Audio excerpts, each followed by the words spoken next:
ఈ మెజిషియన్ ఒక భయంకరమైన డెత్ ఎస్కేప్ మ్యాజిక్ ట్రిక్ ని ఈ రోజు చేయాలని నిర్ణయించుకున్నాడు. కానీ అతను లోతైన సముద్రంలోకి దూకగానే తాళం చెవి పొరపాటున సముద్రం అడుక్కి జారిపోయింది.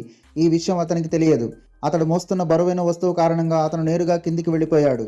తన వేళ్లలో తాళం చెవిని అందుకోవడానికి ప్రయత్నించినప్పుడు అది జారిపోయిందని తెలుసుకున్నాడు. అతను ఎంత ఆత్రంగా వెతికినా కానీ సముద్ర పడుగున చిన్న చిన్న రాళ్లు ఉండడంతో అతనికి ఏం చేయాలో అర్థం కాలేదు. ఆ చిన్న తాళం చెవిని అక్కడ కనిపెట్టాలి అంటే ఇసుకలో సూదిని వెతికినట్టే అవుతుంది.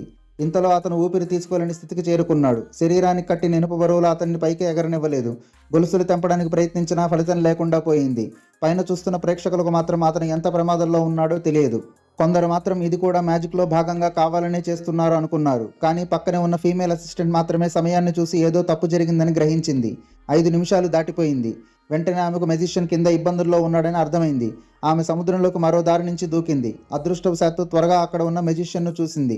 ముందు అతనికి కొంత ఊపిరి ఇచ్చింది. వెంటనే పోయిన